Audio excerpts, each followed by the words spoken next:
Hi guys, I'm going to talk to you about the Diva cup. Now, I bought my Diva cup about 3 or 4 months ago and I've used it for 3 cycles now. I had been watching one of my favourite YouTubers and she talked about how she had a Diva cup and how she has so much positive to say about it that I went onto eBay and I bought myself one for £30. Now, I wasn't very new to the whole idea of reusable menstrual pads products. I had bought a sea sponge set and that didn't go well.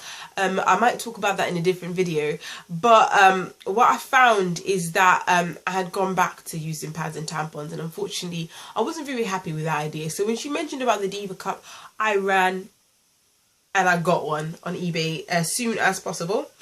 Now, the Diva cup, it's a Canadian company, so it's made in Canada. It's medical grade silicone and this is what it looks like. It's basically a little cup that's like a cone-shaped cup made of medical grade silicone, which means there's no risk of toxic shock syndrome and there's no risk of any infection, provided you sterilize it and clean it properly and keep it sanitary before use. I got the size 2 because there are 2 sizes. Size 2 is for women that are over 30, either over 30 or have given birth, or possibly if you have a very heavy cycle. I don't have a heavy cycle and I'm not over 30 yet, but I have given birth. So I got to size 2 because over time, as you get older, the tone of your vagina does decrease. And obviously after you've given birth, that's going to happen anyway, naturally. So I got the size 2. My thoughts on the cup from using it is that I'm very satisfied with the cup. However, I hit some speed bumps along the way, basically, as I was using it. It's a learning curve. As I said, this is my first menstrual cup, so I wasn't completely in the loop as to how to use it. But once you get it, it's smooth sailing. Now, the issues that I had with the menstrual cup is that I had a problem with getting it open. That's because I didn't realise that once you get it in, you should wait for that little sound of air gushing in, and then that's how you know it's kind of popped in, because it creates a vacuum. And I was also, in the first time I tried to take it out, I tried to pull it out using the stem. I tried to pull it out and that didn't quite work out, but I've actually found out that maybe you need to pinch it and maneuver it, like once it's kind of like that one end out, and then it's a lot more comfortable. It doesn't cause you any pain. And inserting it as well, I was initially using the C-fold, which is a little difficult to insert, in that it's quite, as you can see, it's quite a large surface area there. So I resorted to the punch down fold. That was about my third cycle using the cup, which is you grab the rim and you pull it down and then you hold it like so, which is a narrow insertion, a smaller insertion point, and then you get it into the vagina and then you let go and it pops open. And what I was finding, sometimes it would pop open and it would be sort of like this, which is not quite a circle. So if you maneuver the cup back, it pops open, it creates that seal, that vacuum, and then you just have to maneuver it back up. The grip rings, I have had some moments when they were irritating me, but I think that was because I had not actually pushed the cup in properly. It wasn't the cup's fault, because I don't have a low cervix, I don't believe, because once I realised to push it forward, it ceased being a problem. Some women actually cut that off because they do have a lower cervix.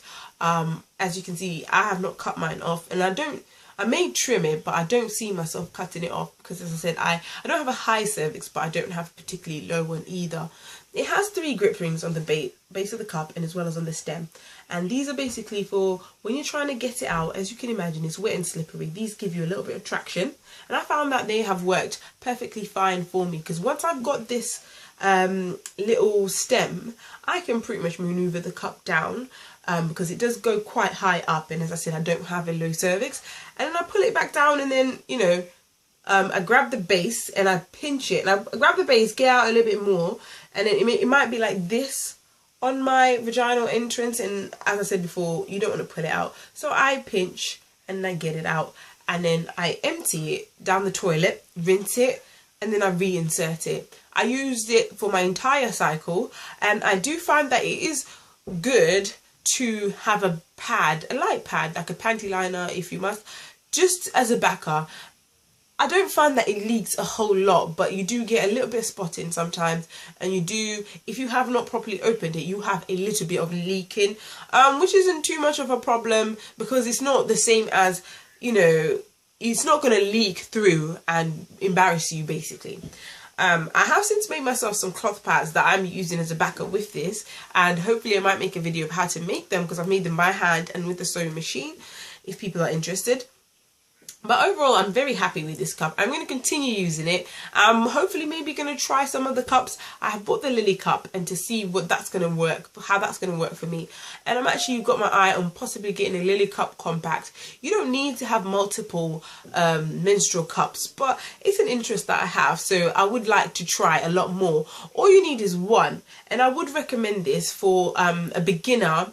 If you're in the same situation as me, that you've given birth, that you're over 30, I don't see how this cup would be a problem for you. Or if you're sexually active, I don't see how this cup will be a problem for you. The silicone is quite, you know, it's quite pliable. It's not too stiff. The rim itself is not very thick to the point of being painful. Once you insert the cup in, you barely feel it.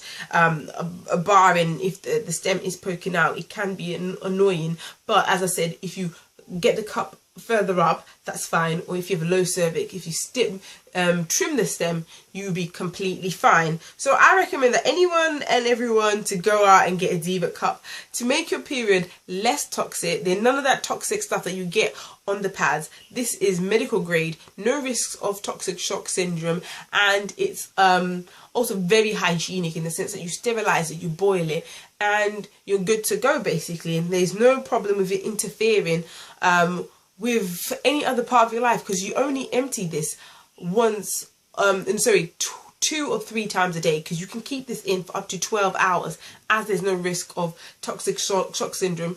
And if you only use a cup and a few maybe reusable menstrual pads, you're pretty much set for the next 10 years, as this lasts up to 10 years.